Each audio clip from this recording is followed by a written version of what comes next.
This program is co-sponsored by MMR Group, present 52nd Avenue Project. MMR Group, building beyond excellence. शुद्ध plus पान मसाला, तुम में भी मैं हूँ. Urban Woods, inspired by your dreams.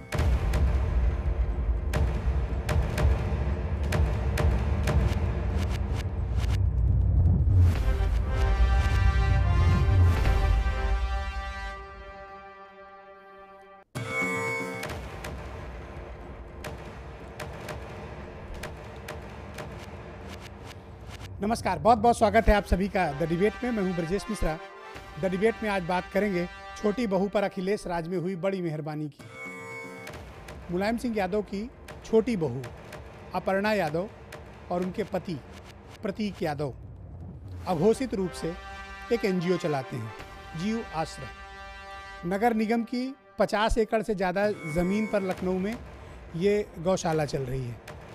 इस गौशाला की चर्चा तब हुई थी जब एक बार थोड़े वक्त पहले, तकरीबन 2 महीने पहले, यूपी के नए मुख्यमंत्री योगी आदित्यनाथ ने वहां का दौरा किया था। एक आरटीआई से बड़ा खुलासा हुआ है कि अखिलेश राज में, यानी पिछली हुकूमत में, अपर्णा यादव के एनजीओ को 2, 3, 4, 5 करोड़ नहीं, 9 करोड़ से भी ज़्यादा का अनुदान मिला गौशाला चलाने के लिए। इन 9 करोड़ रुपयों का क्या हुआ? क्या कभी उनका हिसाब दिया गया? कभी बताया गया कि 9 करोड़ रुपए से क्या किया गया? और जो भी अनुदान था, हैरानी की बात है कि यूपी गौ सेवा आयोग के पास अनुदान का जो बजट था 86% अनुदान सिर्फ एक गौशाला को मिली, जीव आश्रय, जिसमें अप्रत्यक्ष रूप से इनडायरेक्टली हुकूमत चलती है प्रतीक और अपर्णा की। अब ये गाय का प्रेम है, ज़मीन का प्रेम है, पैसे का प्रेम है, या इसके पीछे राजनीति है, ये एक अलग विषय है। लेकिन इस पर एक बहस शुरू हो गई है कि गाय के नाम पर राजनीति करने में यादव परिवार भी पीछे नहीं रहा और उनकी छोटी बहू ने बड़ा काम कर दिया है और अब वो एक विवाद के तौर पर सामने आया है। इस पूरे मामले पर जब आरटीआई से खुलासा हुआ तब जाके पता चला कि पिछली हुकूमत में किस तरह से नियम कानून की अनदेखी करके, बस पेपर फॉर्मेलिटी करके जनता की गाढ़ी कमाई परिवार में ही खर्च कर ली गई। इसका जवाब कौन देगा? क्या यूपी की नई सरकार इस पूरे मामले पर किसी तरह की जांच कराएगी? किसी प्रकार का कोई एक्शन लेगा? जिन लोगों ने यूपी की जनता की गाढ़ी कमाई का 9 करोड़ रुपया अपने एनजीओ के नाम करा लिया, उनसे हिसाब कौन लेगा? क्या नई सरकार हिसाब लेने का साहस दिखाएगी? और वो भी तब जब मुख्यमंत्री योगी आदित्यनाथ वहां का दौरा कराए हों। विरोधाभास बहुत है, क्योंकि जिस जमीन पर यह जीव आश्रय चल रहा है वो नगर निगम लखनऊ की ज़मीन है। ज़मीन भी सरकारी, पैसा भी सरकारी, चलाने वाले यादव परिवार के लोग। जवाब तो देना पड़ेगा। जनता ने भले ही समाजवादी पार्टी की सरकार को घर बिठा दिया हो, लेकिन उनके कारनामे अब एक एक करके सामने आ रहे हैं। इस पूरे मामले पर जब विवाद खड़ा हुआ तो अपर्णा और प्रतीक यादव के स्टेटमेंट्स क्या थे, पहले वो सुन लीजिए, फिर उसके फौरन बाद आपको बताएंगे कि किस वित्तीय वर्ष में कितना कितना रुपया जीव आश्रय एनजीओ को गौ रक्षा और गौशाला चलाने के नाम पर दिया गया।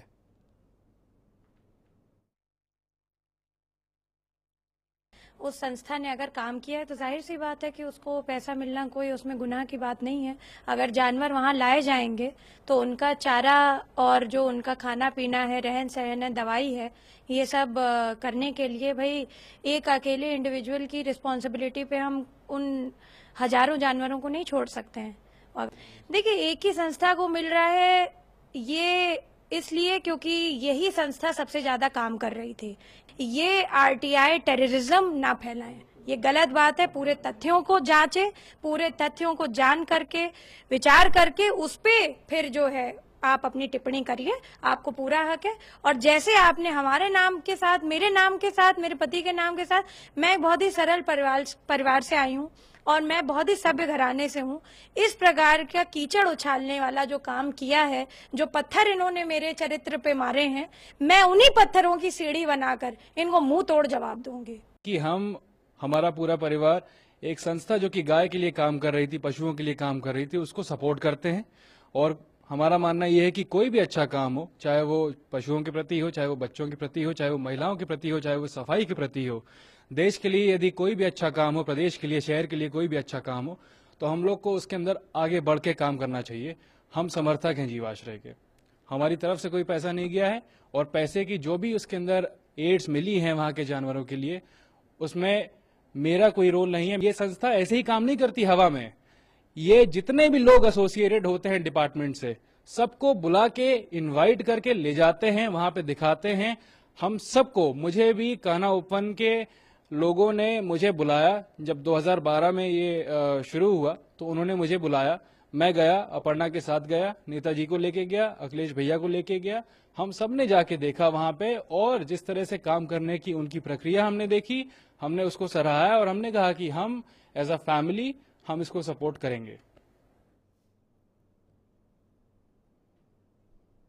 जवाब तो प्रतीक यादव और अपर्णा यादव को देना पड़ेगा कि 9 करोड़ रुपए का आखिर किया क्या गया।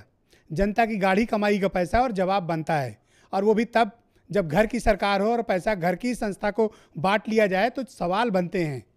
उसका सिर्फ ये कह के कि आरटीआई का टेररिज्म फैलाया जा रहा है, इस बयान से प्रतीक और अपर्णा के जवाब और उन पर लगे आरोप कम नहीं हो जाते हैं।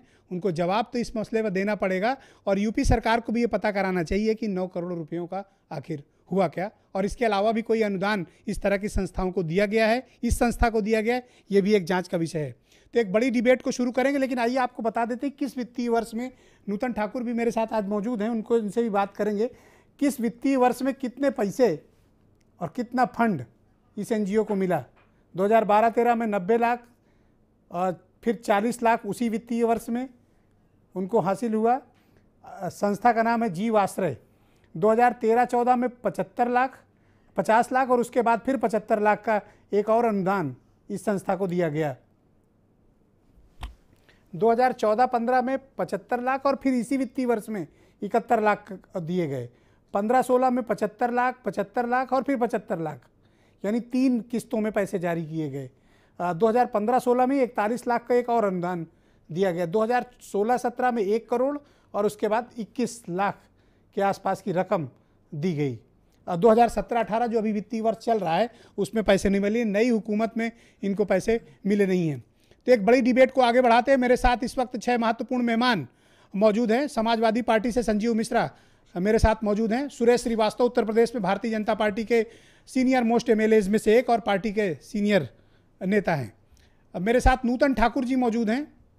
नूतन ठाकुर ही वो दरअसल आरटीआई एक्टिविस्ट हैं, जिनके आरटीआई की वजह से आज ये लोगों को पता चल पाया कि अपर्णा और प्रतीक ने एनजीओ बनाकर किया क्या है, और जिसको आरटीआई टेररिज्म का नाम वो अपर्णा दे रही हैं।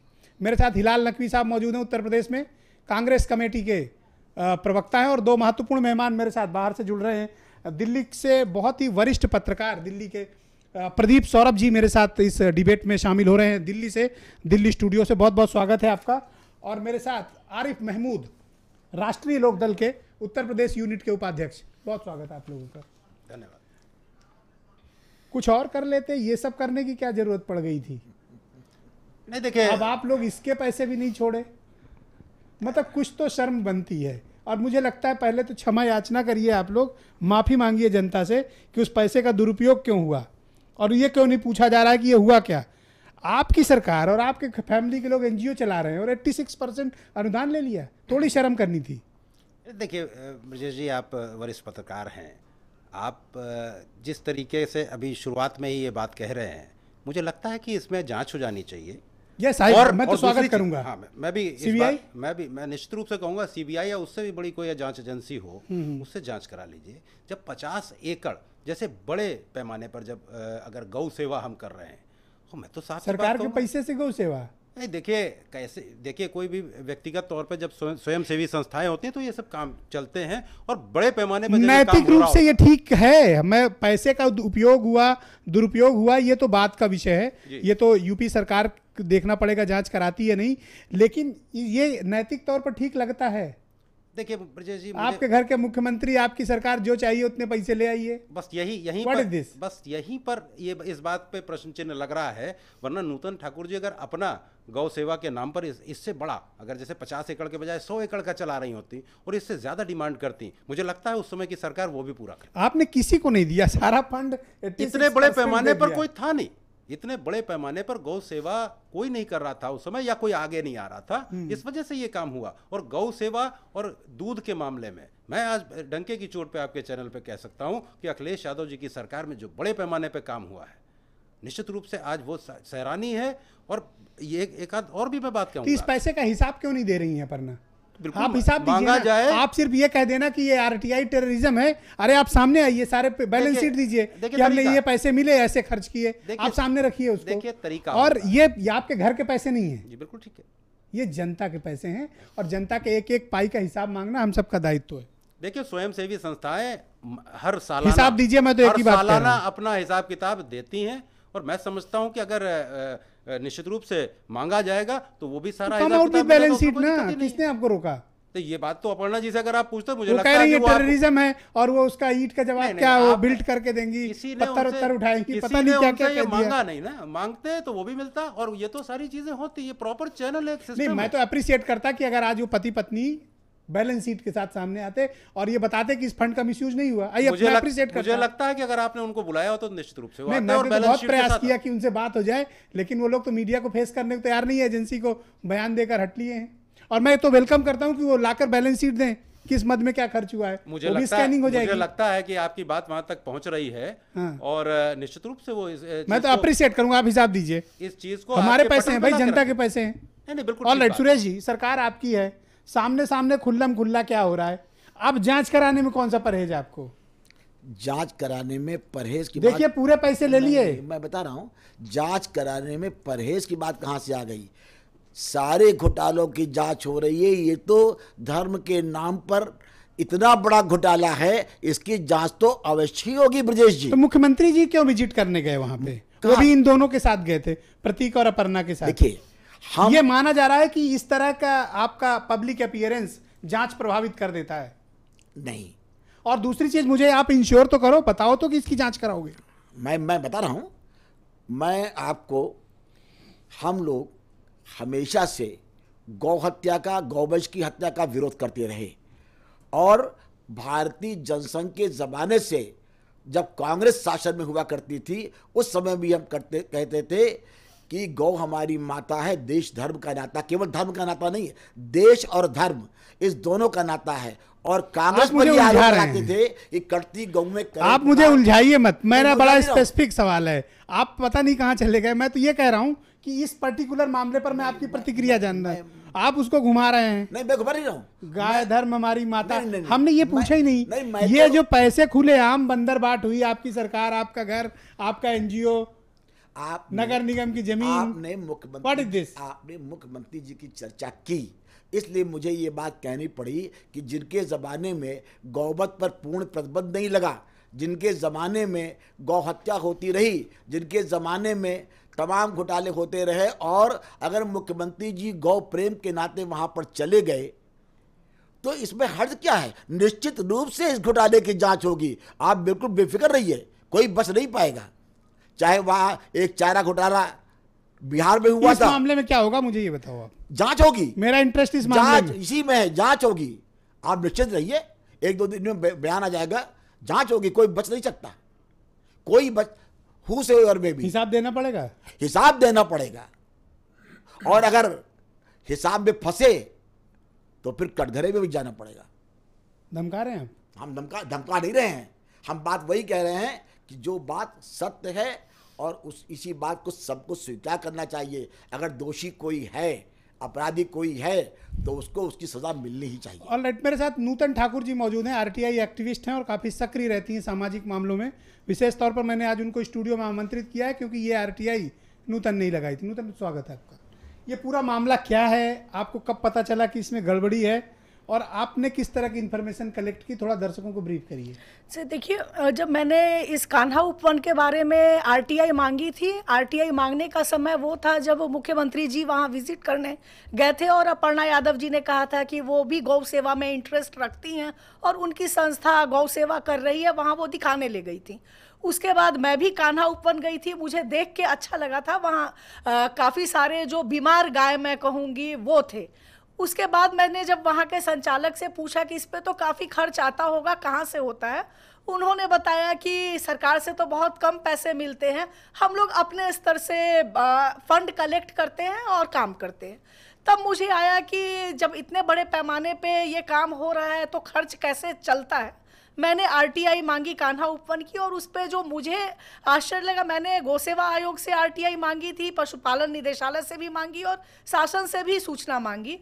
जो पता लगा कि गौसेवा आयोग है वो मंडी परिषद का जो शुल्क, मंडी शुल्क होता है, उसका 1% सेस के लिए दिया जाता है। वो ये होता है कि गौ सेवा के लिए होता है वो पैसा, उसी से अनुदान दिया जाता है। निदेशालय ने जो इन्फॉर्मेशन दी थी उसमें उन्होंने कहा कि जब गौ सेवा आयोग हमारे पास प्रपोजल भेजता है तो जब हम स्वीकृति देते हैं उसके बाद ही पैसे रिलीज होते हैं किसी भी एनजीओ को। निदेशालय ने कहा कि हमने मात्र 1 वित्तीय वर्ष की स्वीकृति दी है। जब गौ सेवा आयोग से इंफॉर्मेशन आया तो उन्होंने कहा कि हमने 4 वित्तीय वर्ष में पैसे दिए हैं। तो पहला सवाल मेरे जेहन में यही आया कि जब 1 वित्तीय वर्ष की स्वीकृति थी, बिना स्वीकृति के फंड रिलीज नहीं किए जा सकते थे, तो गौ सेवा आयोग ने पैसे कैसे दिए। उसके बाद मैंने फर्दर इंफॉर्मेशन मांगा कि आपने किस किस संस्थानों को पैसे दिए हैं। तो 2009-10 वित्तीय वर्ष से लेकर 16-17 वित्तीय वर्ष की इंफॉर्मेशन मांगी थी। 9-10 में किसी संस्था को पैसे नहीं दिए गए, 10-11 में भी नहीं दिए गए। 2012-13 वित्तीय वर्ष से जो इंफॉर्मेशन मिली तो उन 5 सालों में सबसे ज़्यादा धनराशि जीवाश्रय संस्था को दी गई, जो कुल संस्थाओं को दी गई धनराशि का 86% धनराशि वो निकल के आती है जो जीवाश्रय को दी गई। इसमें सबसे जो आश्चर्य का विषय है कि जीवाश्रय जहाँ पे ये अपना वर्क कर रहे हैं, ये कान्हा उपवन में वर्क कर रहे हैं, ये नगर निगम की संपत्ति थी। पहले इसको कान्हा उपवन नगर निगम के द्वारा संचालित होता था। 2012 में ही एक प्रपोजल गया जिसपे नगर निगम ने कहा कि हम सही ढंग से इसको संचालित नहीं कर पा रहे हैं, गायों की सेवा नहीं कर पा रहे हैं, इसीलिए इनको दे दिया जी। और तभी की एक नई संस्था का गठन हुआ है, क्यों न इसको दे दिया जाए। जो भी एनजीओ फील्ड के जानकार हैं वो ये जानते हैं कि कोई भी तुरंत जब एनजीओ फॉर्म होती है, जब तक कुछ वर्क नहीं हो गया रहता है, उसके टर्नओवर नहीं होते, उसके बिना उसको इतना बड़ा अनुदान नहीं मिलता है। लगता है कि कुछ पैसे का मिसयूज हुआ है? जैसे मैं ये नहीं जानती, नहीं बोल सकती अभी, क्योंकि मैंने उनके बैलेंस शीट नहीं देखे हैं, लेकिन नियमों की अवहेलना तो हुई है। बिना स्वीकृति के पैसे नहीं दिए जा सकते थे।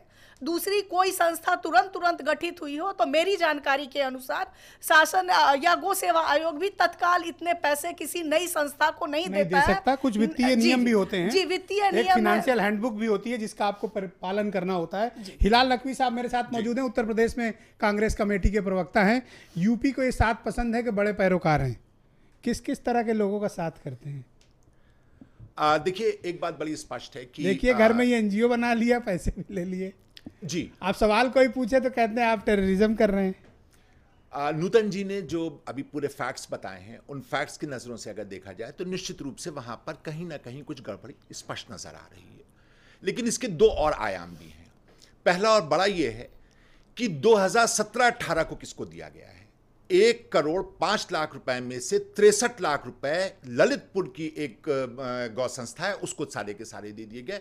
आपकी चर्चा में वो भी आना चाहिए था। बिल्कुल ठीक है। क्योंकि आपकी चर्चा में जस्ट सेकंड जी, इट इज राइट। 2017-18 में दिया गया। 17-18 में 10 संस्थाओं को कुल धनराशि दी गई है, जिसमें जीवाश्रय संस्था नहीं है। जो 6ठे महीने तक की जो मुझे इंफॉर्मेशन मिली है उसके अकॉर्डिंग 63 लाख किसी एक संस्था को दिया गया। अब वो मेरी जानकारी में नहीं है। मैं भी अगर ललित, हम मैंने आपको चूंकि नाम बता सारे रहे इंफॉर्मेशन मैंने हैं। ओपन ललितपुर की की एक संस्था को 63 लाख रुपया दिया गया है, और आज के समाचार पत्रों को पढ़ेंगे तो उसके अंदर बहुत स्पष्ट इसके बाद उल्लेख है। ऐसा नहीं है कि हमने कहीं कोई आरटीआई की हमारी कोई नहीं, चूंकि जो भी मिली है आरटीआई में 16-17 की 17-18 की भी वो इंफॉर्मेशन भी मैंने प्रोवाइड कराई है। जी। तो क्या उस इंफॉर्मेशन को क्या हाइड किया गया क्या आपसे? नहीं, मैंने सारे जिस पेज में इंफॉर्मेशन जिस दिन तक आपने सूचना मांगी वो यही हम कहने जा रहे थे, वो इसी आरटीआई से भी निकल करके आया है। वो अलग आरटीआई नहीं पड़ी है, इसी आरटीआई में ही उसका भी वर्णन दिया गया है। चर्चा का विषय वो भी होना चाहिए था। उसको क्यों छोड़ा गया है हमको आश्चर्य कर रहा है। दूसरी महत्वपूर्ण बात यह इसमें कि जो भी पैसा मिला है, आज जो अपर्णा जी का बयान है उसके हिसाब से वो कहते हैं कि वो उस एनजीओ में किसी भी पद पर नहीं है, ना ही वो एनजीओ उनका है। और जो उनके पतिदेव ने कहा है, उन्होंने साफ कहा कि हम इसको समर्थन करते हैं। उन्होंने कहीं नहीं कहा है कि ये हमारी एनजीओ है। मैंने तो ओपनली कह रहा हूं ना, इनडायरेक्टली हैंडल जी जी, हम ये कहने आ रहे थे। आपने जो कहा कि इनडायरेक्टली उनका किया गया है, फेस कोई और है, पर्दे के पीछे कंट्रोल इनका है, वरना कल की बनी संस्था को अखिलेश यादव 9 करोड़ रुपया क्यों दे देते? इसीलिए तो कह रहा हूं कि इसकी विस्तृत जांच होनी चाहिए। नहीं, वो निश्चित रूप से, और जो ये 63 करोड़ आप बता रहे हैं, इसकी 63 लाख, इसकी भी जांच होनी चाहिए। निश्चित रूप से इसकी विस्तृत जांच का ढिंडोरा जब तक राष्ट्रपति चुनाव नहीं होते हैं ये बजाती रहेगी ये वाली सरकार जो है। जब तक कि राष्ट्रपति पद का चुनाव नहीं हो जाता है तब तक ये सरकार जो है ये इसका ढिंडोरा बजाती रहेगी। और इसके बाद क्या निकलेगा, क्योंकि अगला अनुदान तभी मिल सकता है, क्योंकि ये तो एक आरटीआई एक्टिविस्ट ने इंफॉर्मेशन निकाली। जी, लेकिन पॉलिटिकल यूज की बात कहां से आ गई? देखिए, पॉलिटिकल जो यूज है वो जब आप पकड़े गए तो आपको चुनाव याद आने लगता है। गाय का पॉलिटिकल यूज पूरे भारत में जिस तरह से हो रहा है ये आप भी जानते हैं और हम भी जानते हैं। और बड़ा आश्चर्य लगा जब सुरेश जी ने कहा कि साहब यहां पे गौ हत्या होती रही, गोवा में क्या हो रहा है, आपकी ही सरकार है, नॉर्थ ईस्ट में क्या हो रहा है, आपकी ही सरकार है। तो ये जो गौ प्रेम है, ये बात चुन करके सहयोगी जिनको साथ पसंद है वो क्या क्या किए बैठे हैं, नहीं उनके कारनामे बोलने लगे। देखिए इतनी जल्दी आप गोवा नॉर्थ ईस्ट फिर जाइएगा। नहीं, जल्दी आज हम लोग यूपी की बात कर लें। जल्दी में हमारा मीडिया है, बगैर जांच के आप अगर मीडिया ट्रायल मुझे 9 करोड़ रुपए का हिसाब दे दो। उनके 9 करोड़ जनता का टैक्स है वो, अगर आपके घर का पैसा नहीं है। अगर हिसाब ना दिया होता आपके घर का पैसा नहीं मिल सकता है। देखिए ये एक नियम है, ये तो कोई भी एनजीओ बना ले और कल ये एक नियम। देखिए वो हमने नहीं कहा घोटाला हुआ है, उसके अंदर भाईचारा चला है, क्या हुआ हम उस पर कुछ नहीं बोल रहे हैं। हम सिर्फ इतना कह रहे हैं कि जब तक एक वित्तीय वर्ष का हिसाब नहीं दिया जाएगा, अगले वित्तीय वर्ष का पैसा रिलीज सरकार नहीं उनकी हो सकता। जांचने की हैसियत किसकी थी उस समय? प्रदीप सौरभ साहब मौजूद हैं, हमेशा के लिए सरकार में थे, ये तो वो भी जानते हैं। ऑलराइट, दिल्ली स्टूडियो से मेरे साथ प्रदीप सौरभ साहब मौजूद हैं, देश के बहुत ही जाने माने और सीनियर जर्नलिस्ट हैं। प्रदीप जी, बहुत स्वागत है आपका।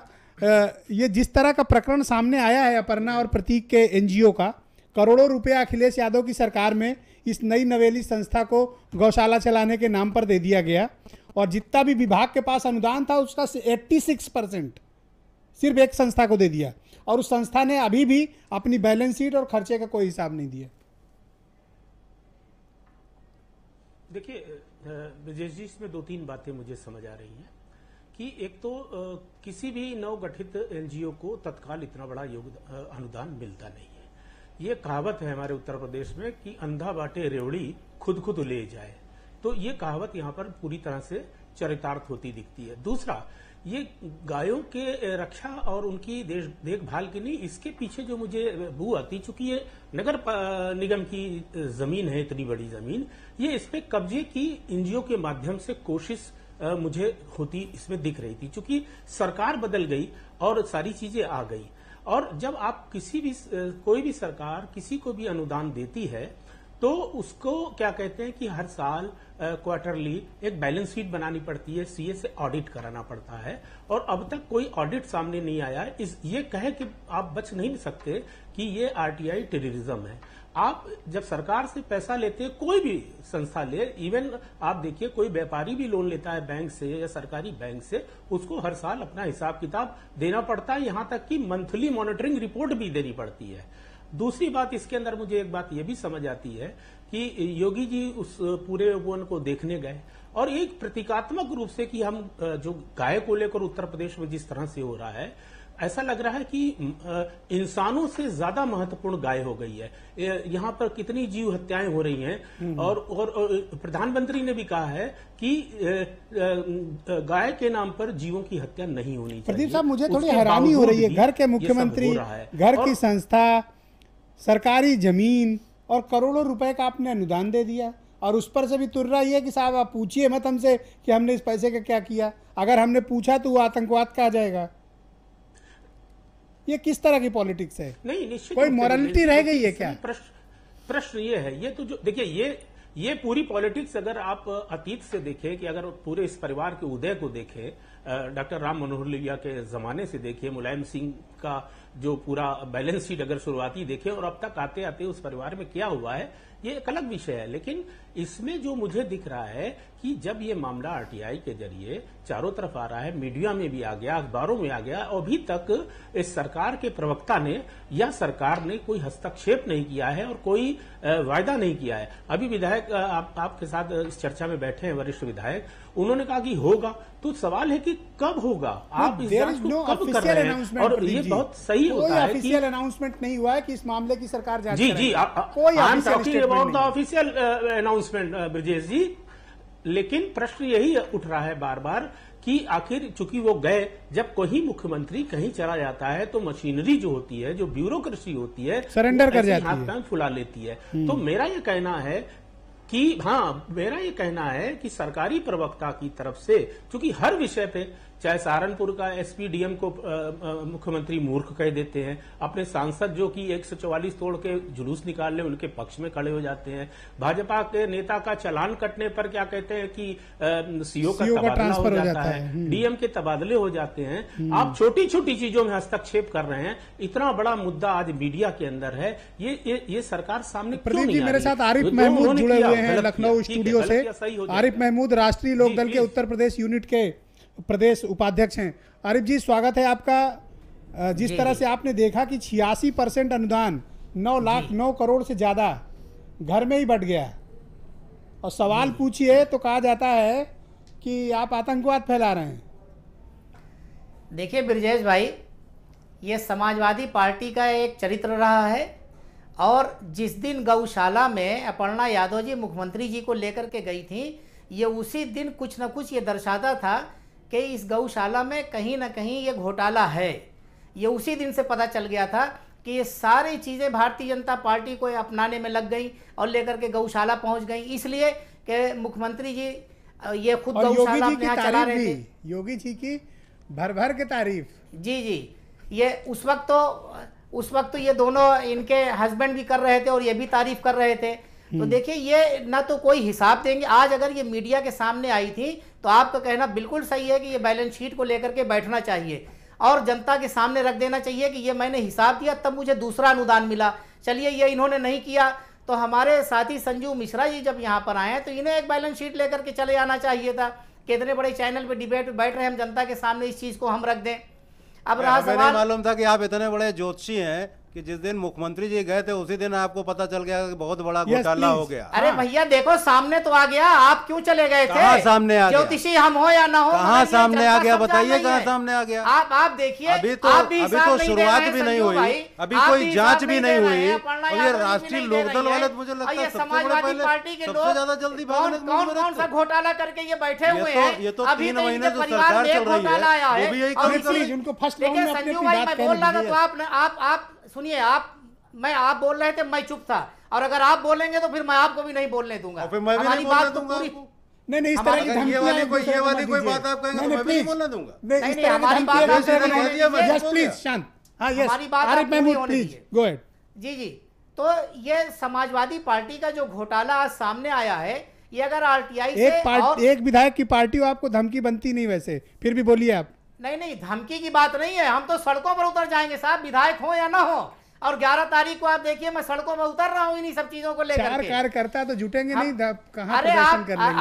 आप देखिएगा विधानसभा पर राष्ट्रीय लोकदल का क्या प्रदर्शन होगा, इन्हीं सब समस्याओं को लेकर के हम आएंगे। ऑलराइट, वीरेंद्र सिंह हमारे साथ जुड़े, हमारे ब्यूरो चीफ हैं, इस पूरे मामले पर पिछले 2 दिनों से लगातार नजर बनाए हुए हैं। वीरेंद्र, बहुत स्वागत है आपका। ये पैसे तो घर में ही बट गए। देखिए ब्रजेश जी, सबसे बड़ा आश्चर्य तो ये होता है कि गाय और गौ सेवा ये तो बीजेपी का मुद्दा था, ये समाजवादी परिवार में कैसे ये सब जो है हथिया लिया इसको। अब सबसे बड़ी बात ये है कि बीजेपी के लोग गौ सेवा को, गाय को अपना चुनावी मुद्दा, राजनीतिक मुद्दा तमाम मानते हैं, और ये मुद्दे बनाते रह गए और दूध अपर्णा यादव संस्था पी गई, इनके हिस्से में खाली गोबर आ गया। अब जनता के पैसे की जो बर्बादी हुई गोबर से निकाला जाए, क्योंकि ये पैसा जनता का है, किसी सरकार का नहीं था। ये बात चाहे संजू मिश्रा माने या चाहे आरिफ महमूद माने, लेकिन ये पूरा उत्तर प्रदेश जानता है कि इस पैसे से जनता की गाढ़ी कमाई थी, ये पैसा इसे बर्बाद नहीं किया जाना चाहिए था। और ये अतीत में देखिए तमाम ऐसे उदाहरण रहे हैं। यूपी सरकार इस पूरे मामले पर इंक्वायरी से अब तक क्यों बच रही है, और अब तक योगी सरकार इस पूरे मामले की कोई जांच या इस पर कोई स्टेटमेंट अब तक नहीं दे रही है? इसकी वजह क्या है? मैं तो ये समझ रहा था कि अब तक कोई कार्रवाई करेगी सरकार, कोई जांच का ऐलान करेगी, लेकिन सरकार चुप क्यों है, खामोश क्यों है इस पूरे मामले पे? देखिए, सरकार के सामने दो मजबूरियां भी हैं। सुरेश श्रीवास्तव जी बैठे हैं, रिवर फ्रंट का घोटाला हुआ, तमाम चीज़ें सामने आई। अब योगी जी वहाँ चले गए थे, तो भाजपा के सामने अब चेहरा बचाने की भी एक थोड़ी सी समस्या है।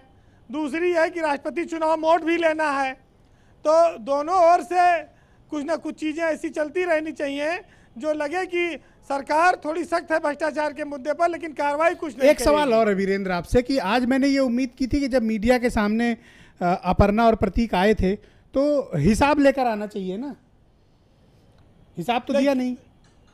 देखिए ब्रजेश जी, हिसाब तो और बहुत चीज़ों का भी देना होगा, और ये जो जनता के धन की बर्बादी हुई है, ये जिम्मेदारी वर्तमान सरकार की है कि उस पर कार्रवाई करे।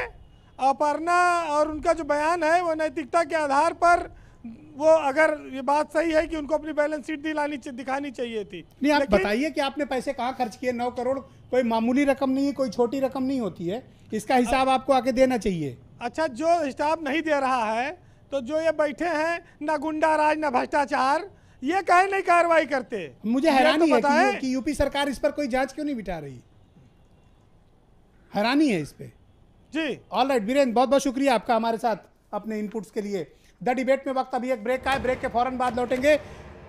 तो अपर्णा और प्रतीक से ये सवाल होगा कि 9 करोड़ रुपए का जो अनुदान उनकी संस्था को मिला है उसका हिसाब वो देने से परहेज क्यों है।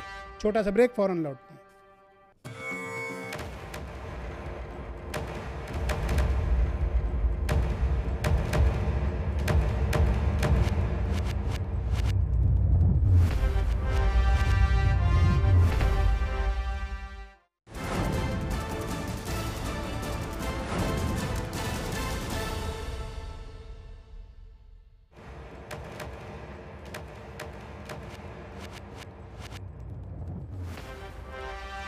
उत्तर प्रदेश में जब सरकार बदली और भारतीय जनता पार्टी की प्रचंड बहुमत की योगी सरकार आई, उसके बाद प्रतीक और अपर्णा ने बहुत प्रयास किए और मुख्यमंत्री योगी आदित्यनाथ को लेकर वो जीव आश्रय की गौशाला भी पहुंचे, कान्हा उपवन।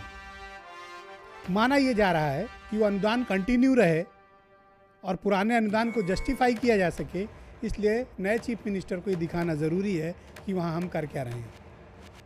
इसके पीछे के राजनीतिक निहितार्थ, आर्थिक निहितार्थ क्या हैं, ये अब तक स्पष्ट नहीं हुआ। काउंटर बयान में ये कह देना कि इस तरह की सूचनाओं का वो तवज्जो नहीं देती हैं या संस्था बहुत अच्छा काम कर रही, मैं अप्रिशिएट करता कि अगर प्रतीक और अपर्णा पूरे हिसाब किताब के साथ सामने आते और पर्दे के पीछे से नहीं बल्कि सामने से इस एनजीओ को चला रहे होते तो ज़्यादा ठीक था। अब ये बात किसी से ढकी छुपी नहीं है कि इस एनजीओ में बाकी लोग कागज़ पर हैं, इसके असली मालिक और मालकिन प्रतीक और अपर्णा है। तो तुरंत बनी किसी एनजीओ को यूपी सरकार की जो भी वित्तीय कामकाज हैं उसकी एक हैंडबुक होती है, उसका एक तरीका होता है, एक रूल्स होता है, एक प्रोसीजर होता है। सरकारें नियम कानून से चलती हैं, किसी के घर के घरेलू मामलों की तरह नहीं चलती हैं कि ये पसंद है तो इनको दे दो, वो पसंद है तो उनको दे दो। आखिर उस वक्त के जो प्रिंसिपल सेक्रेटरी पशुपालन, डायरेक्टर पशुपालन, गौ सेवा आयोग के अधिकारी, उन सब की क्या जिम्मेदारी बनती थी और क्या यूपी सरकार के फिनेंशियल हैंडबुक का पालन इस संस्था को अनुदान देने के मामलों में किया गया? दूसरा सवाल जो इस सरकार से भी बनता है कि क्या जो पिछले 5 सालों में इस संस्था ने जितने भी पैसे खर्च किए उसका हिसाब लिया गया उनसे, उस हिसाब का ऑडिट कराया गया, मौके पर उसकी कोई जांच हुई? क्योंकि पिछले 5 सालों तक कोई जांच हुई होगी ऐसा बड़ा मुश्किल है, क्योंकि सरकार घर की थी। तो ऐसे में सवाल ये उठता है कि क्या इसके पीछे का मकसद कुछ और है और यूपी सरकार इस पूरे मामले पर अब तक कोई जांच क्यों नहीं करा रही है? क्या कोई अंदरूनी मिलीभगत है? जवाब देंगे संजीव मिश्रा, समाजवादी पार्टी के लीडर हैं। देखिए, 2-3 चीज़ें आपने कही हैं ब्रजेश जी। एक तो आप कह रहे हैं कि छुपाया जा रहा है, तो मैं एक चीज़ बहुत स्पष्ट कर दूं, जहां गौ सेवा आयोग से तमाम आरटीआई के तहत सब चीज़ें मांगी गई थी, वहाँ फाइनेंशियल स्टेटमेंट भी अगर मांग लिया गया तो मैं समझता हूँ कि हर साल का फाइनेंशियल स्टेटमेंट मिल जाता और कहाँ कितना खर्च हुआ है उसका सारा रिकॉर्ड उनके पास होता। तो आप खुद क्यों नहीं देते? 2017-18 आप खुद दीजिए। मुझे come out with balance sheet. बिल्कुल openly challenge, openly challenge 100% come out. आप अगर साफ हैं, आपकी नीयत साफ है, आप स्पष्ट हैं, कम out with balance sheet. I appreciate. और मैं वैसे भी आपको ये सारा पूरा इसका चिट्ठा दूंगा करके। एक चीज, दूसरी चीज ये है 2017-18 का जिस तरीके से छुपाया जा रहा है, अब उसमें ये तो कहा जा रहा है कि इनकी संस्था को पैसा नहीं दिया गया, फिर 1 करोड़ 5 लाख रुपए का जो बांटा गया है उस पर भी सारा डिटेल देना चाहिए था। जब आप किसी के ऊपर आरोप लगा रहे हैं तो पूरा तथ्यों को दीजिए। तो मैं समझता हूं ज्यादा ठीक। वो भी देखो फंसे हुए हैं। नहीं, सवाल ही नहीं, मैं ना उनको फंसा हुआ कह रहा हूं, ना मैं अपने आप को फंसा हुआ कह रहा हूं। आप 9 करोड़ का हिसाब दीजिए, बाकी ये सरकार मैंने आपसे कहा किसको अगर 63 लाख रुपए दिए गए या किसी और को पैसे दिए गए इस फाइनेंशियल ईयर में। गौशाला को भी जो दिया गया है 63 लाख, वो भी ओपन करना चाहिए। मैं ये नहीं कह रहा हूँ उसकी जांच हो या क्या हो, मतलब हमको मिला तो उनको क्यों मिला? इतने बड़े पैमाने पर जहां हम काम अगर हो रहा है तो निश्चित रूप से उसमें, क्योंकि अभी नूतन जी ने भी कहा कि वहां तमाम उनको गाय जो है वो बीमार दिखाई दी, तो बड़े पैमाने पे काम होता है। और ये उस तरीके से नहीं हुआ जैसे गुजरात में हुआ, वहां तो तमाम गाय किस तरीके से मर गई और सरकारी गौशाला में। तो ये बहुत साफ सी बात है। पहले तो उत्तर प्रदेश 50 एकड़ जमीन दे दीजिए, करोड़ों रुपया दे दीजिए। लखनऊ में बहुत संस्थाएं हैं जो और बेहतर करके दिखा। मुझे लगता है कि जो अगर इस तरीके का काम करना चाहे, अपने सरकार जो करके दिखाते तब मानते। घर की सरकार थी, एनजीओ बना लिया, जमीन ले ली 50 एकड़। और प्रदीप सौरभ जी ने बात बहुत जेन्युइन कही कि इसमें मसला 50 एकड़ जमीन है, मसला अनुदान है ही नहीं। नहीं, देखिए अब वर्तमान सरकार से लोग लें और इससे ज्यादा बड़े पैमाने पर काम करें। प्रदीप सौरभ जी के नाम पर जो सरकारें चल रही हैं वो अब इससे ज्यादा बेहतर काम कर सकती हैं और इससे ज्यादा बढ़िया काम करें और उस गौशाला को भी बेहतर उनको अनुदान दें और उससे अच्छा काम वहां पर भी हो। और मुख्यमंत्री जी खुद भी गए थे, फिर से चले जाएं। और श्रीवास्तव जी बैठे हैं, विधायक जी सुरेश श्रीवास्तव जी मेरे साथ मौजूद हैं, सब बीजेपी के सीनियर मोस्ट लीडर्स और एमएलएज में से एक हैं। मुझे हैरानी होती है कि छोटे छोटे मामले पर बड़े बड़े बयान देने वाली आपकी सरकार, आपके अधिकारी, आपके मिनिस्टर्स इस पूरे मामले पर खामोश हैं, जबकि इतनी बड़ी इरेगुलरिटी हुई है कि आप आज संस्था बनाइए, कल पैसे ले लीजिए। 50 एकड़ लैंड ले लीजिए लखनऊ में सिर्फ गौ सेवा के नाम पे। अगर आप ये फैसिलिटी खोल दें और इसका कोई क्राइटेरिया तय कर दें तो 1000 एनजीओ लखनऊ में खड़ी हो जाएंगी जो इससे बेहतर करके दिखाएंगी। आपने कोई क्राइटेरिया फॉलो किया, कोई नॉर्म्स फॉलो किया? सरकार प्रोसीजर से चलती है या मनमर्जी से चलती है? देखिए ब्रजेश जी, निश्चित रूप से सरकार प्रोसीजर से चलती है, इसको कोई भी नहीं कह सकता। लेकिन प्रोसीजर में अगर घपला हुआ है तो मैंने पहले भी कहा कि इसकी जांच होगी और दोषी लोग कटघरे में जाएंगे। आप इस मामले में बिल्कुल निश्चित रहिए। अभी आरटीआई की जो रिपोर्ट आई, सुरेश श्रीवास्तव जी के नाम से ब्रेकिंग न्यूज चलाई जाए कि इस पूरे मामले की जांच होगी, सरकार इसकी जांच कराएगी और जांच में जो भी दूध का दूध, पानी का पानी होगा स्पष्ट किया जाएगा। और जांच किस तरह की होगी ये तो माननीय मुख्यमंत्री जी तय करेंगे, मैं तय करने वाला नहीं हूं। तो आप डिमांड करेंगे कि इसकी जांच हो? मैं जरूर उनसे कहूंगा, निश्चित रूप से कहूंगा कि जांच हो। बिल्कुल, मैं डंके की चोट पर कह रहा हूं कि मैं उनसे कहूंगा जांच हो। मैं बार बार कह रहा हूं। आप इसमें किस तरह का घपला देखते हैं? जस्ट प्लीज वेट, आपको इसमें क्या कमी दिखी? देखिए, कमी ये है, ये पूरा एक बहुत बड़ा घोटाला है। जैसे बिहार में चारे का घोटाला हुआ था, इसी प्रकार से ये इस घोटाले के अंदर पैसे का घोटाला है। और जैसा अभी लोकदल के नेता ने कहा है कि ये जमीन को हड़पने का भी घोटाला है, इसकी पूरी जांच होनी चाहिए। पर हिलाल नकवी तो कह रहे हैं कि राष्ट्रपति का चुनाव है तो आप हाथ मरोड़ने के लिए इस्तेमाल कर सकते हैं। अब हर चीज को राष्ट्रपति के चुनाव से अगर जोड़ा जाएगा, और पता नहीं कांग्रेस के हमारे प्रवक्ता समाजवादी पार्टी के साथ अब भी इस दुर्गत को प्राप्त होने के बाद भी हाथ मिलाने को तैयार हैं। क्या चाहते हैं आखिर?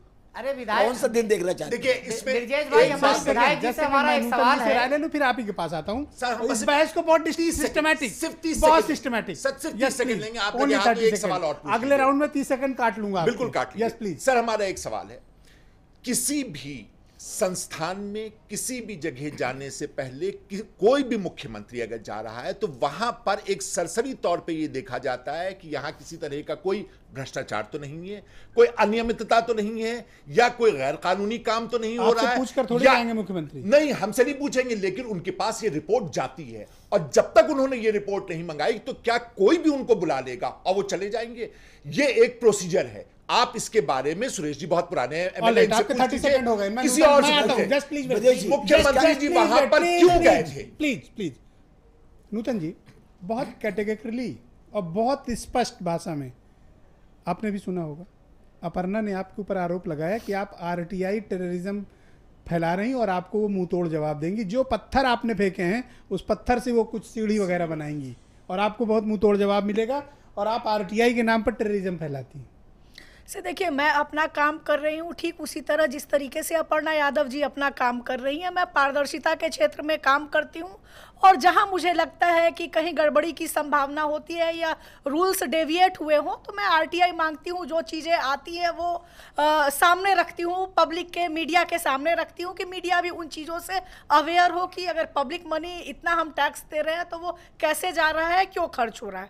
अपर्णा यादव जी ने कहा टेररिज्म फैलाती हूँ। अगर मैं उस आरटीआई को लेके अपर्णा यादव जी से संपर्क करती कि देखिए ये आरटीआई में सूचना मिली है, अगर आप मुझे इतने पैसे दो या फला कोई चीज की डिमांड करती और कहती कि नहीं तो मैं सार्वजनिक कर दूंगी, तो हो सकता है जो आरटीआई टेररिज्म की बात कही जाती है। यहाँ जो मैंने आरटीआई रखी, जो आरटीआई में इंफॉर्मेशन मिली उसी इंफॉर्मेशन को मीडिया को भी दिया है, कोई तोड़ मरोड़ नहीं की है। और जो चीजें हैं पहले जो आरटीआई मिली और जो गौ सेवा आयोग ने दी, एक चीज तो स्पष्ट है कि नियमों को वायलेट करके इस संस्था को दिया गया है। मैंने ये कहीं नहीं कहा कि ये संस्था कैसा काम कर रही है, इन्होंने जो अनुदान लिया उस अनुदान को खा गए। मेरा सवाल है कि अगर जो नियम है, हर एक संस्था के लिए वो नियम होते हैं। जब कोई संस्था रजिस्टर होती है तो 2-3 साल जब सरकार अनुदान देने से पहले प्रपोजल मांगे जाते हैं तो कुछ कंडीशंस होते हैं। लार्जेसी तमाम पर सुप्रीम कोर्ट ने भी कहा है कि स्टेट लार्जेसी को यूं ही आप किसी को नहीं दे सकते हैं। जब तक ओपन अगर नगर निगम नहीं संचालित कर पा रही थी तो क्या उन्होंने विज्ञापित किया कि हमारी कान्हा उपवन है, इतने एकड़ में है, इतने पशु हैं, हम नहीं देख पा रहे हैं, और कौन कौन संस्था है जो इसको चलाने को इच्छुक है। एक डीएम और नगर निगम के कुछ अधिकारियों की मीटिंग बैठी और उन्होंने जीवा कहा कि एक नई संस्था गठित हुई है, बड़ा अच्छा काम कर रही, चलो इसको दे दो।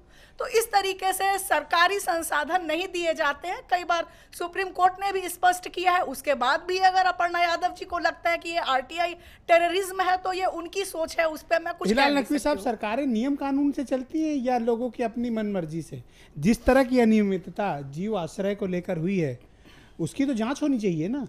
आप उनको बचाने की कोशिश क्यों? नहीं, हम बिल्कुल नहीं बचा रहे हैं। देखिए, हम बिल्कुल, और उसको पॉलिटिकल कलर क्यों दे रहे हैं? हम बिल्कुल नहीं बचा रहे हैं। एक जरा सा भी हमें ना बचाने का शौक है, ना ही हमें कोई आवश्यकता है। एक एनजीओ का मामला है, एनजीओ के साथ अनियमितता हुई है। अगर एनजीओ को अनियमित रूप से पैसा दिया गया है, किसी तरह के जो भी रूल्स एंड रेगुलेशंस हैं उनको फॉलो नहीं किया गया, इसकी जांच होनी चाहिए और जांच के बाद जो भी दोषी है उसके खिलाफ कार्रवाई होनी चाहिए। लेकिन इतना साहस ये सरकार करके दिखाए। वो सरकार जिसका चीफ मिनिस्टर जो है वहां पे खुद विजिट करता है, और ये हम आपको बता रहे हैं, ये प्रोटोकॉल है कि चीफ मिनिस्टर का विजिट जो होता है वहां पर उस संस्था की पहले एक प्राइमा फेसी जांच होती है कि कहीं वो इस प्रकार के घोटालों में या इस प्रकार के उसमें तो नहीं लिप्त है। फोटो तक खिंच जाती है। आप तो मालूम है ब्रिजेश जी कि अगर किसी की फोटो तक की इस तरह की खिंच जाती है तो उसके ऊपर एक चर्चा हो जाती है कि साहब ये उनके साथ देखे गए, उनके साथ फोटो खिंचाई गई। आप वहां पर गए हैं। प्रदीप सौरभ साहब मौजूद हैं तरह से दिल्ली स्टूडियो से, मेरे साथ प्रदीप सौरभ साहब जुड़े हुए हैं, सीनियर जर्नलिस्ट हैं। प्रदीप जी, यूपी में 462 गौशालाएं हैं, लेकिन अखिलेश जी को सिर्फ एक ही गौशाला पसंद थी।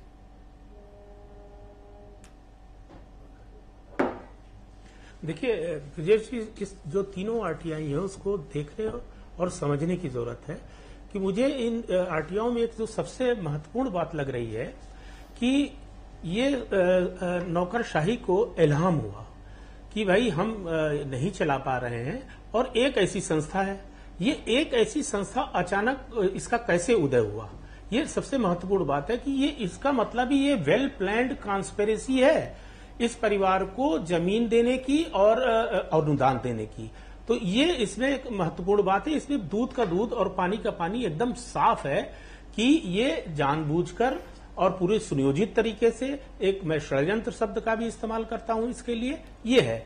इसलिए इल्हाम जो होता है भाई, जैसे आपने कहा कि इतनी 600 से ज्यादा गौशालाएं हैं जो जिनका हिस्ट्री होगी लंबी लंबी, जिन्होंने 50 साल 20 साल 10 साल का अनुभव होगा गायों को पालने का, इस परिवार का क्या अनुभव है? और अचानक से कुछ कलेक्टर और नगर निगम के अधिकारी बैठते हैं कि अनुदान और की करोड़ों रुपए की बात नहीं है, ये जमीन दे दी जाए 50 पर कब्जा करने की बात है। तो योगी सरकार इसकी जांच से परहेज क्यों कर रही है? पॉलिटिकली मामले को इतना साइलेंट क्यों रखा गया है? ये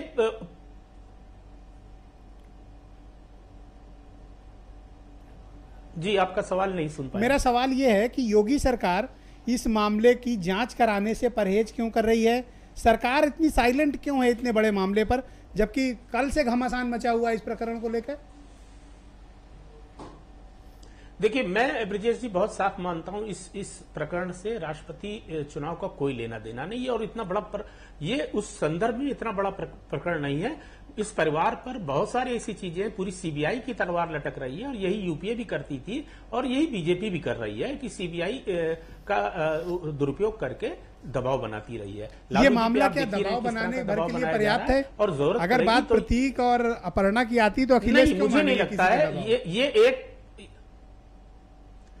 हाँ, इसलिए मैं कह रहा हूं कि ये दबाव वाली राष्ट्रपति चुनाव से इसका कोई लेना देना नहीं है। ये एक सुनियोजित षड्यंत्र है और ये एक घोटाला है, और इसमें मैं अनुदान को नहीं देख रहा हूं, मैं इस पे उस 50 एकड़ जमीन को देख रहा हूं, और वो ऐसे प्रमुख हिस्से में जमीन है कि अगर ये सरकार होती तो उसका मेरा मानना है कि उसके लैंड यूज बदल के थोड़े हिस्से में प्रतीकात्मक तौर पर गौशाला रह जाती और बाकी में क्या कॉलोनी बनती या और कुछ बनता, ये तो हिलाल अहमद साहब मेरे साथ मौजूद हैं, प्रदेश उपाध्यक्ष हैं राष्ट्रीय लोकदल के। हिलाल साहब, सॉरी, आरिफ महमूद साहब मेरे साथ मौजूद हैं। आरिफ महमूद चाहिए और इसका तत्काल प्रभाव। हाँ, yes yes, please continue. Samajwadi party की सरकार रही है तो वह अनुदान के नाम पर पैसे की लूट खसोट उन्होंने किया, गौशाला के नाम पर। अब भारतीय जनता पार्टी की जो सरकार है, ये गौ माता के नाम पर भीड़ भरे चौराहों पर लोगों को जान मार रही है। ये कैसे जांच करेंगे, कैसे इसको रोकेंगे? हमारे जो बीजेपी के विधायक जी बैठे हैं, हमारा उनसे ये सवाल है कि इतनी बड़ी नफरत आप उत्तर प्रदेश के अंदर, देश के अंदर आप फैला रहे हैं गाय माता के नाम पर। चुनाव का समय आता है तो गाय आपकी माता हो जाती है, उसके बाद आप कोई सुध नहीं लेते हैं। तो ये जो आप चौराहों पर लोगों को मार रहे हैं, जिनकी जानें आप ले रहे हैं, जिस परिवार को आप उजाड़ रहे हैं, हमारे विधायक जी से हमारा सवाल ये है कि आप इनके लिए क्या करेंगे? कौन सी जांच आप इनके लिए बैठा लेंगे? ठीक है, अब थोड़ी देर आप शांत रहें और विधायक जी को जवाब देने दें। हाँ विधायक जी, अब आप जवाब दीजिए।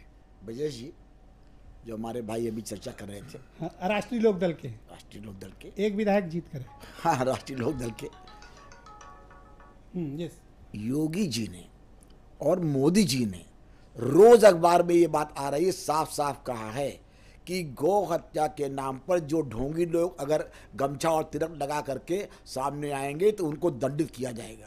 ये दंडित किया जाएगा, दंडित किया जाएगा, ये आप बोल रहे हैं। ये भी पर्दे के पीछे किसको दंडित किया यही बता दीजिए। पीछे वाला अरे 3 साल में कितने लोग पकड़े, कितने लोग पकड़े गए? अभी 3 महीने हुए हैं। क्या चाहते हैं? ना 3 महीने में यहाँ कुछ हुआ, ना 3 साल में वहाँ कुछ हुआ। राजस्थान में क्या हो रहा, दौड़ा के लोग मारे जा रहे हैं और आपकी हिम्मत नहीं हुई कि कम से कम कुछ तो ऐसा कहो कि जनता देख रही है। गौ का प्रेम कहाँ से आपको आ गया? जो गौ हत्या कराते रहे आप तस्करी करा रहे हो, गोवा में करा गलत कर रहे हैं, इसमें करा रहे हैं, आप गलत कह रहे हैं, आप पूरे प्रदेश को गुमराह कर रहे हैं। आप गुमराह करना बंद करिए, गुमराह करना बंद करिए। ये बहुत साफ सी बात है, गुमराह कर रहे हैं। हमारी सरकार थी, कितने लोगों को पार्टियों से बाहर अभी वाली बातें कहिए, क्यों नहीं करेंगे? आप भारतीय जनता पार्टी की बात वहाँ गाय का गाँव, वहाँ गाय का ताजा मांस आप देने की बात कर रहे हैं। भारतीय जनता पार्टी की बात कर रहे हैं। आप जैसे लोगों ये नहीं होगा। चला रही है। और एक चीज बता दूं, उत्तर प्रदेश में जिस तरीके से आप घोटाले की बात करते हो, उत्तर प्रदेश में यूपी टीयू का अभी भवन का उद्घाटन किया और प्रधानमंत्री जी ने किया। शांत रहिए, शांत रहिए। नूतन जी, कि जिनके पैर के नीचे कोई जमीन नहीं। और आपको लगता है कि इसमें एक तो फाइनेंशियल इरेगुलरिटी हुई, फाइनेंशियल हैंडबुक का पालन नहीं किया गया, ये बात समझ में आई, लेकिन ये जो पैसे अनुदान के दिए गए, इसके खर्चे का हिसाब, और इसमें आपको लगता है कि किस प्रकार की जांच होनी चाहिए ताकि पूरा सच सामने आए? से देखिए, मुझे लगता है कि जो बैलेंस शीट की बात है तो कोई भी संस्था रजिस्टर होती है तो सालाना वो जहां रजिस्टर होती है वहां बैलेंस शीट दिए जाते हैं। वहां से आसानी से पता लगाया जा सकता है कि क्या उस संस्था ने अपने एनुअल रिटर्न फाइल किए हैं, बैलेंस शीट दी है, नहीं दी है। और जब भी अनुदान दिया जाता है तो वहां भी उसका यूटिलाइजेशन सर्टिफिकेट दिया जाता है। मैं जांच की बात कर रहा हूं, आप किस तरह जांच की में डिमांड मुझे करती हैं? लगता है कि सबसे पहले तो जो नियम डेविएट हुए हैं, क्योंकि गड़बड़ी की शुरुआत अधिकारियों से होती है। कोई भी संस्था यूं ही मनमर्जी से साजिश करके वो चीजें नहीं ले सकती है। वो डीएम जिन्होंने तुरंत गठित हुई संस्था, वो नगर निगम के अधिकारी जिन्होंने मीटिंग बुलाई और तुरंत कहा है कि एक संस्था फॉर्म हुई है जो जानवरों पे बड़ा अच्छा काम करती है, ये पूरी जमीन संपत्ति उनको जांच के लिए तैयार हैं? बिल्कुल 100% जांच के लिए तैयार है। मैं तो सबसे बड़ा दुर्भाग्य यही है ब्रजेश जी कि कोई भी चीज़ होती है उसमें कह दिया जाता है कि साहब घोटाला, कभी 10 दिन की होती, कभी 15 दिन की जांच होती ना, 3 महीने में अभी तक कोई जांच इनकी आ पाई है। और केवल घोटाले के नाम पर ये समाजवादी पार्टी को बदनाम न करें। बहुत साफ सी बात है, कोई जांच आए, तत्य हो, तब आप ये बात करें। तो आरटीआई लेके मैं उनकी भी बात कह रहा हूं। इन्होंने भी कहा कि इसमें बड़ा घोटाला हुआ, जांच हो जाए। आज जैसा कह रहे हैं विधायक जी, जांच करा लीजिए। लेकिन एक बहुत साफ सी बात है, जहां यूपीटीयू को मैं कह रहा था कि भवन का अभी उद्घाटन प्रधानमंत्री जी से आपने कराया, वो भी शिलान्यास अखिलेश यादव जी ने ही किया था। अगर आप जम्मू की बात करते हैं, कटरा तक अगर वहां पर ट्रेन जा रही है और आप उद्घाटन करते हैं, तो वहां की सरकारों ने, केंद्र सरकार जो पुरानी थी उन्होंने किया। तो ये भी कहिए, आप जहां घोटाले की बात करते हैं वहां ये भी कहिए कि हाँ, ये जिसका हम उद्घाटन करने आ रहे हैं, ये भी यूपीटीयू गिना के आपके अपने गुनाहों से बच जाएंगे। सवाल ही नहीं पैदा होता। हमारे गुनाह हो तो बताएं, तथ्यों के आधार पर बताएं, जांच करके बताएं, पहले ना कहें। पहले आप घोटाला ये जैसे ही आने लग जाता है कि साहब घोटाला, ये विशेषाधिकार चाहते हैं साहब, ये क्या तरीका? इनके गलत कामों को आप तो गलत हम भी कह रहे हैं। ब्रजेश जी एक चीज और फिर सुन लीजिए। ऑलराइट, सौरभ जी, प्रदीप जी, ये कह रहे हैं समाजवादी पार्टी के प्रवक्ता, उनके नेता संजीव मिश्रा जी कि साहब अभी घपला मत कहिए क्योंकि उसमें घपले जैसी कोई चीज नहीं है, जबकि साफ साफ दिख रहा है कि फाइनेंशियल इरेगुलरिटी कितनी बड़ी है। देखिए ब्रजेश जी, ये जो क्या कहते हैं कि आरोपों से घिरा होता है, वो हमेशा कहता है जांच कर लो। और इस देश में जांच और जांच कमीशन क्या होता है? आप अगर सबसे बड़ा जांच कमीशन देखें जो इंदिरा गांधी के खिलाफ बैठा था, शाह कमीशन, उसको कितने साल चला और उसमें कुछ नहीं हुआ। ये साफ साफ गड़बड़ी है इसके अंदर, और दो तरफा गड़बड़ी है। ये जो एक किसी भी एनजीओ के चलाने के कामकाज का मसला भी है। अब जहां तक कि अनुदान की बात है, बैलेंस शीट भी मैं बता दूं कि आने वाली बैलेंस शीट अब जब भी आपके सामने आएगी, दो चीजें उसमें होंगी कि गायों ने चारा खाया और बीमार हुई तो उनका इलाज कराया गया, डॉक्टर मेडिकल एक्सपेंसेस ये और चारा एक्सपेंसेस ये एक नए तरह का चारा घोटाला है उत्तर प्रदेश का, जिसमें जमीन भी 50 एकड़ इन्वॉल्व है। ऑलराइट, बहुत बहुत शुक्रिया आपका प्रदीप, सौरभ जी, आरिफ महमूद आपका भी बहुत धन्यवाद, संजीव जी आपका धन्यवाद, नूतन जी बहुत बहुत शुक्रिया, हिलाल साहब आपका धन्यवाद, और सुरेश जी विशेष धन्यवाद इस कार्यक्रम में शिरकत करने के लिए। वीरेंद्र सिंह जी आपका भी बहुत बहुत शुक्रिया, और आप सबका भी बहुत बहुत धन्यवाद बड़े सब्र के साथ इस बहस को देखने के लिए। ये तय आपको करना है कि जो आपके टैक्स के 9 करोड़ थे वो किस किस की सेवा में गए हैं, वो किसी जीव आश्रय में गए हैं या कहीं और गए हैं। और हैरानी की बात यह है कि सरकार अब तक इस पूरे मामले पर चुप्पी साधे हुए किसी भी प्रकार की जांच और एक्शन का ऐलान अब तक नहीं हुआ। धन्यवाद।